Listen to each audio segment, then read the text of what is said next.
Halo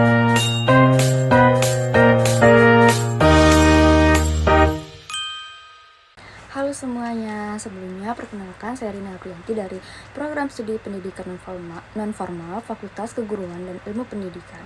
Nah, di kali ini saya akan membagikan video vlog saya tentang teori dan filsafat pengembangan sumber daya manusia. Nah, sebelumnya teman-teman itu sudah tahu belum tentang teori dan filsafat pengembangan sumber daya manusia? Nah, dalam menghadapi persaingan yang semakin ketat di dunia usaha, sumber daya manusia itu yang berkualitas adalah kekuatan penting bagi perusahaan untuk terus hidup dan mampu bersaing. Nah, oleh karena itu, pengembangan sumber daya manusia harus dirancang dengan matang agar bisa mendapatkan hasil yang baik. Nah, konsep dasar pengembangan sumber manusia itu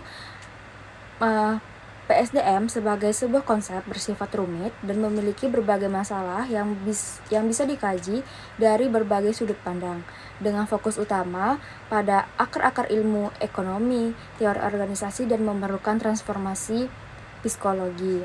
Nah, tujuannya itu yang pertama itu untuk meningkatkan produktivitas kerja, yang kedua itu mencapai efisiensi, yang ketiga itu meminimalisir kerusakan, yang keempat itu mengurangi kecelakaan, yang kelima itu meningkatkan pelayanan, yang keenam itu memelihara moral pegawai, yang ke-7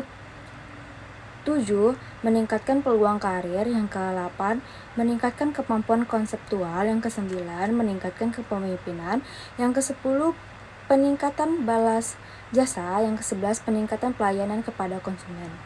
Nah, menurut pendapat selanjutnya itu, pengembangan sumber daya manusia itu bertujuan untuk mempersiapkan para karyawan untuk mengikuti perubahan maupun perkembangan globalisasi.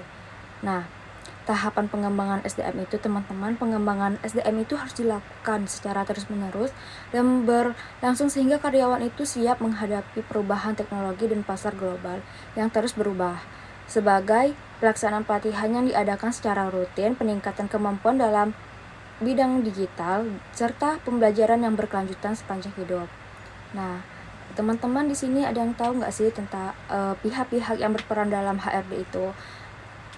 Siapa saja? Nah, yang pertama itu institusi pendidikan atau universitas, yang kedua itu asosialisasi profesional dan komunitas industri, yang ketiga itu pemerintah dan lembaga, yang keempat itu pendidikan luar.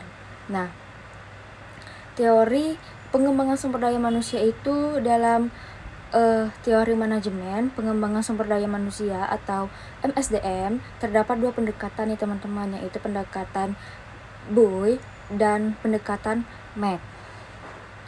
Nah, selanjutnya itu teori pengembangan sumber daya manusia itu, yang pertama itu manajemen puncak atau pemimpin tertinggi, yang kedua itu departemen HRD dan tenaga profesional HRD, yang ketiga itu manajer lini atau atasan langsung, yang keempat itu karyawan atau peserta pelatihan.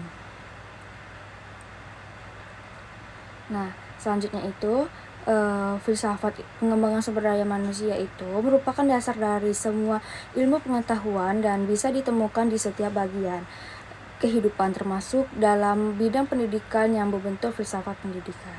Nah, pendidikan memegang peran penting dalam membentuk, mengasah dan menciptakan sumber daya manusia yang berkualitas, berbakat, kreatif, berakhlak baik, yang dimiliki wawasan global, serta mampu beradaptasi dan bersaing dalam era globalisasi.